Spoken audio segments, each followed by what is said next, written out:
हाय।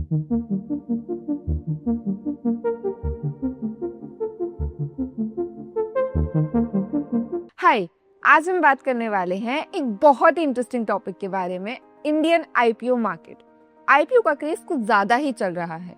Auto rickshaw वाले से लेके व्हाट्सएप ग्रुप्स तक बस एक ही टॉपिक है, आईपीओ आईपीओ आईपीओ। लेकिन ये आईपीओ का क्रेज कुछ ज्यादा नहीं बढ़ रहा है? क्या हर आईपीओ में पैसा लगाना सही है? क्या हम सिर्फ एक ट्रेंड फॉलो कर रहे हैं या उसकी एक्चुअल वैल्यू समझ रहे हैं? आज हम पूरे आईपीओ इकोसिस्टम के बारे में समझेंगे।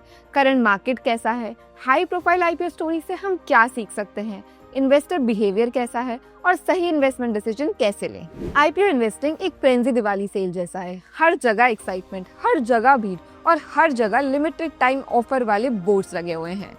Verified data according to SEBI जनवरी 2025 तक 25 कंपनीज को सेबी का अप्रूवल मिल चुका है, जो 63,500 करोड़ रुपीस रेस करने वाली है। 48 और कंपनीज लाइन में खड़ी है जो 91,800 करोड़ रुपीस रेस करने के लिए रेडी है। Total potential fund raising 1.55 lakh crore से भी ज्यादा है। Historical data from NSC and BSE archives दिखाता है कि फाइनेंशियल ईयर 2024 में टोटल 265 आईपीओज आए थे, जिन्होंने 90,800 करोड़ रुपीस रेस करे थे। अगर करंट ट्रेंड कंटिन्यू रहा तो FY25 FY22 के 1.27 लाख करोड़ रुपीस को क्रॉस कर सकता है। सेक्टर वाइज देखा जाए तो engineering, financial services, customer tech, technology और एनर्जी सेक्टर से ज्यादा आईपीओज आ रहे हैं। हर सेक्टर अपनी फंडिंग के लिए आईपीओ में एंट्री मार रहा है। High profile IPO stories. सबसे पहली स्टोरी है पेटीएम की। इसको आप ऐसी फिल्म की तरह समझ सकते हैं जिसमें हीरो की एंट्री पे सब एक्साइटेड थे, लेकिन इंटरवल के बाद disappointment he disappointment. The hard numbers. Listing day पे स्टॉक 27.4% गिर गया। आईपीओ की प्राइस 2000 थी जो 1500 पर आ गई। 40,000 करोड़ रुपीस का इन्वेस्टर वेल्थ यूं वाइप आउट हो गया। पूरे डेकेड का worst main board IPO performance का रिकॉर्ड बन गया। You might be wondering what went wrong. Valuation concerns. क्या कंपनी इतनी हाई वैल्यूएशन के लायक थी? बिजनेस मॉडल के बारे में क्लैरिटी की कमी। प्रॉफिटेबिलिटी रोड मैप अनक्लियर थी। मार्केट कंडीशन और सेंटिमेंट शिफ्ट। लेसन क्लियर है, आईपीओ में जो हमेशा दिखता है जरूरी नहीं वो ही रियलिटी हो। हाइप और रियलिटी में बहुत फर्क होता है। Understanding investor behaviour. सेबी ने एक कॉम्प्रिहेंसिव स्टडी करी जिसने इन्वेस्टर बिहेवियर को एनालाइज करा और रिजल्ट क्रिकेट स्कोर कार्ड से भी ज्यादा इंटरेस्टिंग है। 54% आईपीओ शेयर्स एक हफ्ते में बेच दिए गए। इन्वेस्टर्स ने अपने 42.7% शेयर्स एक हफ्ते में एग्जिट कर दिए। नॉन इंस्टीट्यूशनल इन्वेस्टर्स ने 63% वैल्यू तक बेच दिया।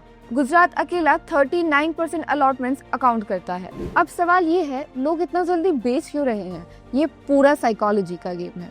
की behavioural factors. FOMO, fear of missing out. जब सब आईपीओ में अप्लाई कर रहे हैं तो मैं क्यों पीछे रहूं? Quick profit mentality. Listing gains मिल गए तो अब एग्जिट कर लेते हैं। Risk further. What if price falls further? Better to book a profit now.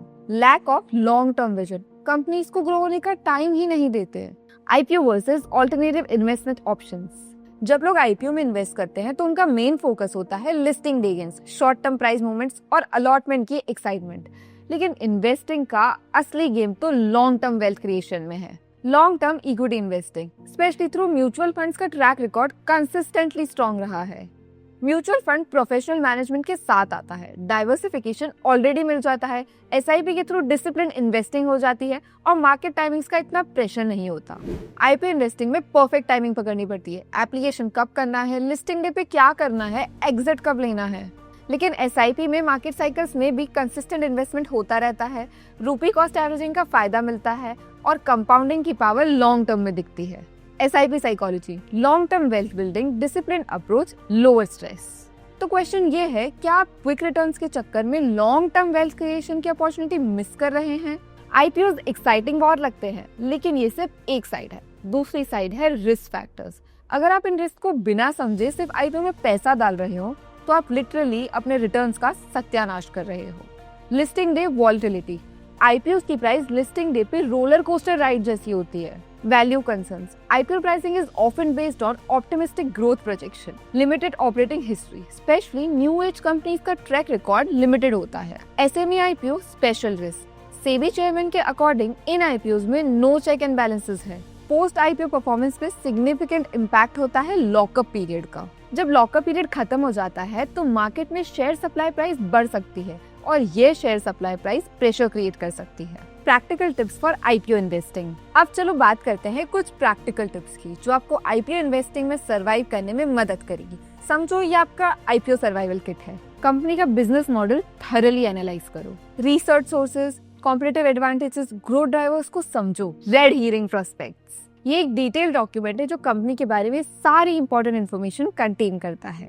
RSP में दिखने वाली की चीजें हैं business model, financials, risk factor, management background. At least summary और रिस्क फैक्टर्स जरूर पढ़ो। प्रमोटर बैकग्राउंड, प्रमोटर्स का ट्रैक रिकॉर्ड जरूर चेक करो। जैसे रेस्टोरेंट में जाने से पहले रिव्यूज चेक करते हो, वैसे ही प्रमोटर्स का बैकग्राउंड चेक करो। Timing matters, overall market sentiment assess करो। बियर मार्केट में भी कुछ अच्छी कंपनीज का आईपीओ अंडर परफॉर्म कर सकता है। सेक्टर मोमेंटम और रीसेंट आईपीओ की परफॉर्मेंस को एनालाइज करो। रिस्क मैनेजमेंट, अपने पोर्टफोलियो का भी सिर्फ 5 से 10% आईपीओ में इन्वेस्ट करो। आईपीओ में इन्वेस्ट करने से पहले अपनी 6 महीने की सैलरी के बराबर इमरजेंसी फंड रखो। जरूरत के पैसे कभी आईपीओ में मत लगाओ। Special notes for retail investors, IPO में अप्लाई करने के टाइम ये चीजें ध्यान में रखो। Allotment strategy, retail quota usually 35% of the issue size होता है। मल्टीपल डीमैट अकाउंट से अप्लाई मत करो, सेबी ट्रैक करता है। कट ऑफ प्राइस पे बिड करो for better chances. Application best practices, application form भरते हुए गलती मत करो। बैंक में सफिशिएंट बैलेंस रखो। यूपीआई मैंडेट्स प्रमोटली एक्सेप्ट करो। Post allotment decisions, have a clear plan, listing gains versus long term hold. Don't make impulsive decision on listing day. If not allotted, wait for the stock to stabilize post listing before buying. Common mistakes to avoid. First है the FOMO trap. हर IPO में apply करना। सब IPO gold mine नहीं होते हैं। सिर्फ over subscription number देख के इन्वेस्ट करना। सोशल मीडिया हाइप से इन्फ्लुएंस होना। पीयर प्रेशर में आना, फ्रेंड्स ने किया तो मुझे भी करना है। सेकंड है फाइनेंशियल प्लानिंग एरर्स। लोन्स लेके आईपीओ में जाना। आईपीओ लॉटरी नहीं है। इमरजेंसी फंड का यूज करना। पोर्टफोलियो का बहुत बड़ा हिस्सा आईपीओ में डालना। थर्ड है technical application mistakes. Application form में डिटेल्स गलत भरना। यूपीआई मैंडेट को एक्सेप्ट लेट करना। रॉन्ग बिडिंग कैटेगरी सेलेक्ट करना। कंक्लूजन, रिमेंबर आईपीओ का आई सिर्फ इनिशियली नहीं है, इंटेलिजेंट इन्वेस्टिंग भी होता है। रिसर्च जरूरी है, इमोशनल डिसीजंस बिल्कुल मत लो। IPO should be only one part of your overall investment strategy. Fast money की जगह सस्टेनेबल वेल्थ क्रिएशन पे फोकस करो। रिस्क को समझो, रिटर्न्स ऑटोमेटिकली फॉलो करेंगे। मार्केट में नए आईपीओ आते रहेंगे, लेकिन आपको अपनी वेल्थ प्रोटेक्ट और ग्रो करनी है। आईपीओ इन्वेस्टिंग इंटरेस्टिंग जरूर है, लेकिन डिसिप्लिन और रैशनैलिटी के साथ अप्रोच करने पर ही आप सक्सेसफुल होंगे। आज के लिए बस इतना ही, तब तक के लिए हैप्पी इन्वेस्टिंग। Thank you.